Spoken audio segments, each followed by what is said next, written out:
Assalamualaikum warahmatullahi wabarakatuh. Waalaikumsalam warahmatullahi wabarakatuh. Selamat siang, Kak Hamdan ya ini. Yes, betul. Ya. Selamat siang Kak Hamdan. Terima kasih sudah berkenan meluangkan waktu untuk diwawancarai oleh kami. Siap. Sebelumnya, perkenalkan kami dari mahasiswa Universitas Tunas Pembangunan, Kak. Saya Marcelia Alia dan rekan saya ada Ananda Rizky. Kami dari program studi akuntansi. Tujuan kami mewawancarai ini untuk tugas akhir ya, Kak. Ya. Wawancara ini nanti pertanyaannya seputar tentang jenjang karir sama struktur organisasi. Langsung masuk pertanyaan atau gimana, Kak? Boleh silakan. Oh ya,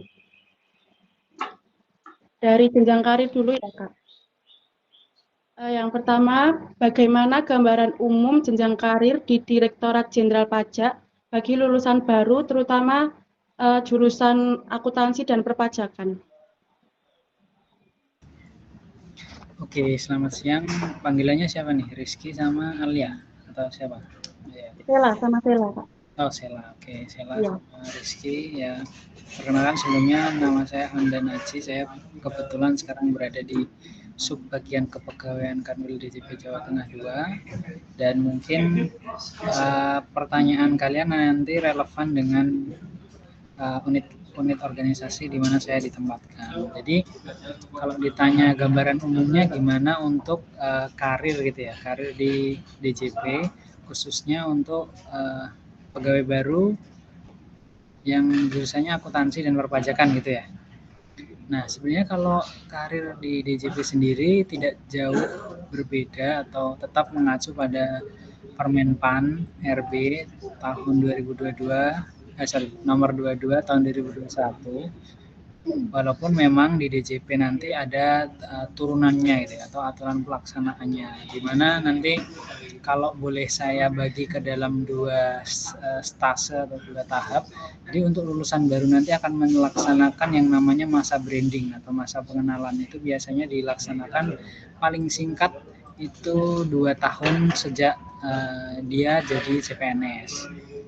Nah, setelah nanti ada selesai masa branding, nanti akan ada masa pengembangan karir. Nah, masa pengembangan karir itu ditempuh setelah masa branding selesai sampai dengan nanti 2 tahun sebelum pensiun. Mohon maaf, 1 tahun sebelum menjelang pensiun, karena nanti ada masa persiapan pensiun juga di akhir gitu ya.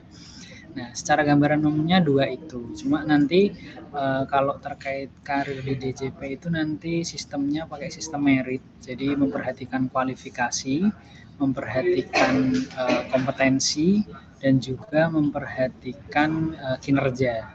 Jadi mau dia lulusan dari mana aja tetap harus mengikuti sistem merit tersebut. Nah, nanti sistem merit itu akan dilaksanakan juga kalau di DJP itu ya namanya ada manajemen talenta. Jadi memang di DJP itu ngikut di Kemenq ya, karena Kemenq mensyaratkan manajemen talenta, maka di DJP melaksanakan manajemen talenta. Manajemen talenta itu apa? Yaitu nanti di situ adalah wadah untuk pengembangan karir yang tujuannya nanti untuk promosi atau mutasi gitu. Nah, kalau dihubungkan dengan akuntansi dan perpajakan, memang dua jurusan tersebut memang yang paling banyak mendominasi di DJP, mengingat salah satu fungsi di DJP itu kan pengumpulan penerimaan pajak gitu ya. Jadi di mana kedua jurusan itu memang yang akan bersentuhan langsung dengan teknis perpajakannya gitu.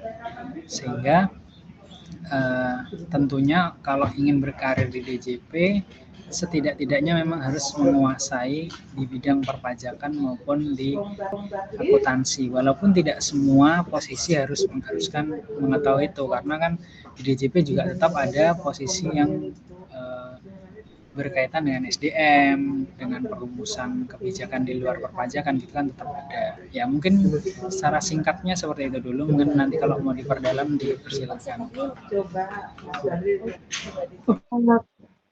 Selanjutnya itu, apa sih Kak apa ada peluang magang atau kerja praktek bagi mahasiswa di lingkungan DJP, Kak. Kalau ada prosedurnya bagaimana?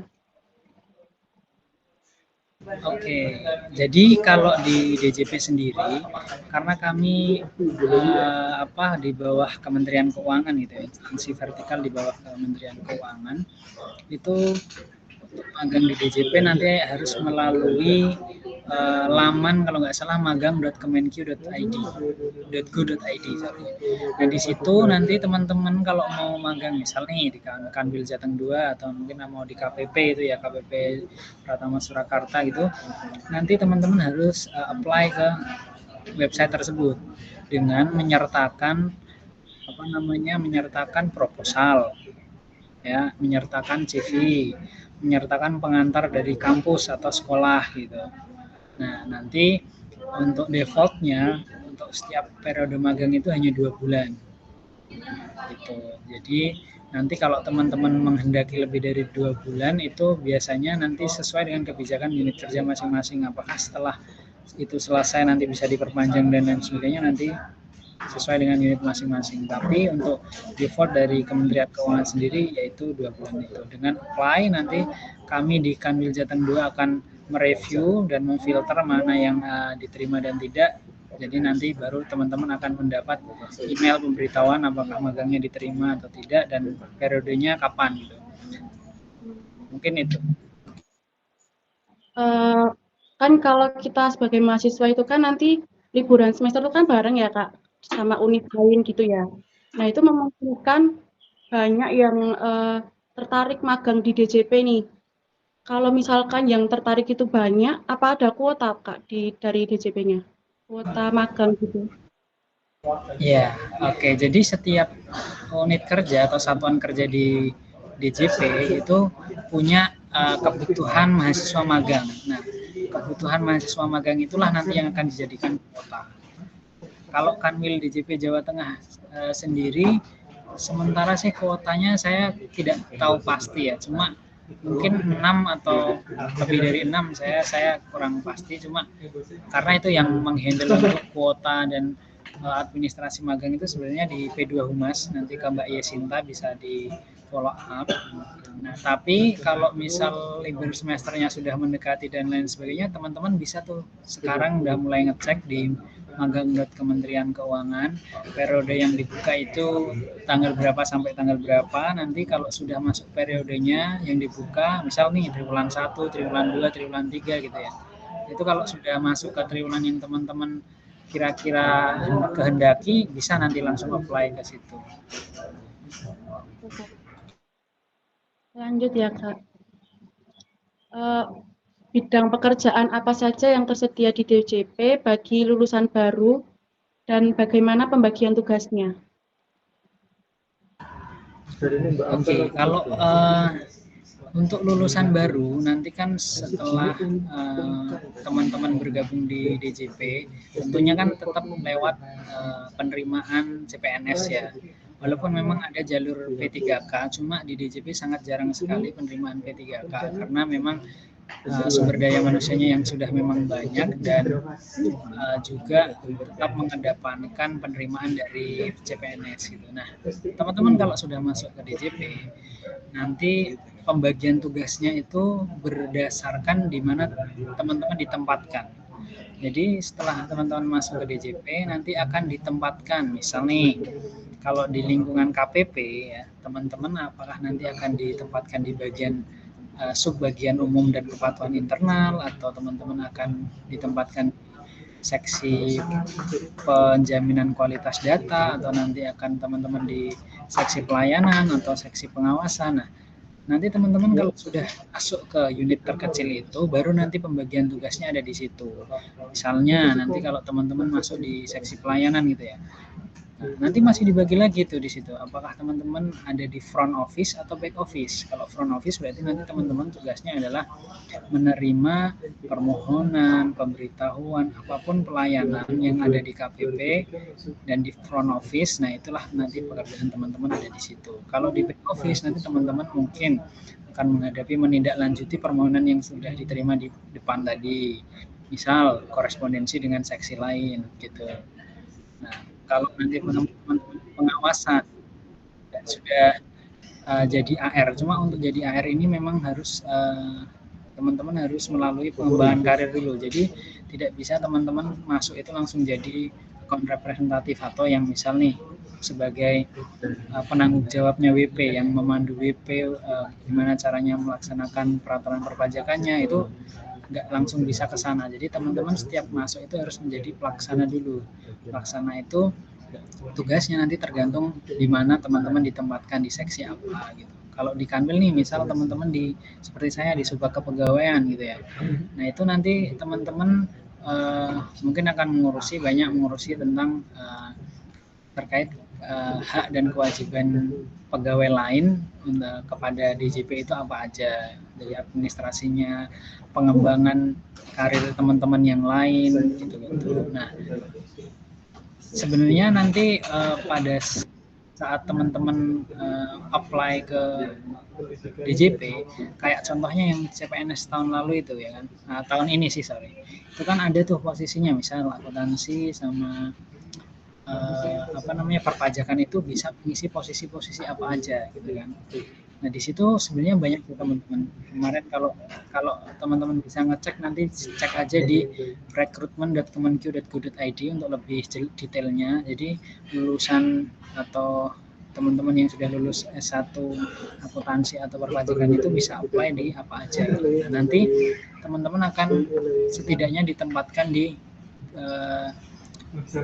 unit kerja yang memang terdapat tusi-tusi yang relevan dengan di mana teman-teman belajar sebelumnya itu ya. Cuma memang kalau sudah masuk ke DJP kita dituntut untuk fleksibel dan cepat beradaptasi. Jadi karena kan kita akan melakukan pada saatnya nanti akan melakukan rotasi dan mutasi, sehingga bisa saja misal teman-teman tadinya menangani di pelayanan atau menangani di pengawasan, tiba-tiba teman-teman nanti akan bergeser di bagian umum yang menangani pegawai-pegawai sendiri atau bagian keuangan gitu. Baik, Kak. Ini pertanyaan terakhir ya Pak dari saya. Apa pesan atau saran dari Kak Hamdan bagi mahasiswa yang ingin berkarir di bidang perpajakan atau bergabung dengan DJP, Kak? Kalau pesan saya sih intinya kalau ke DJP motivasinya jangan hanya penghasilan. Itu saja yang pertama itu, karena memang harus disadari bahwa di DJP itu tugas utamanya adalah menghimpun penerimaan, sehingga kalau pimpinan-pimpinan kami sih selalu mengingatkan intinya jangan di sini jangan nyari uang, kalau bisa tujuannya adalah mengabdikan diri kepada bangsa dan negara, itu aja kalau pesannya. Cuma kalau saran saya, kalau mau masuk ke DJP persiapkan dengan benar untuk masalah rekrutmen. Misal ada rekrutmen CPNS ke DJP itu ya, silakan persiapkan dengan sungguh-sungguh terkait tesnya, dan siapkan juga mental teman-teman, karena yang perlu saya ingatkan kalau di DJP harus siap ditempatkan di mana saja. Jadi karena kan DJP unit kerjanya itu dari Sabang sampai Merauke, dari ujung Aceh sampai ujung Papua, sehingga yaitu kalau udah masuk ke DJP persiapkan mental teman-teman, persiapkan diri teman-teman untuk bisa bekerja di unit yang luas ini gitu. Mungkin itu aja. Mungkin itu saja dari jenjang karir ya Kak. Ini bisa dilanjutkan sama Nanda.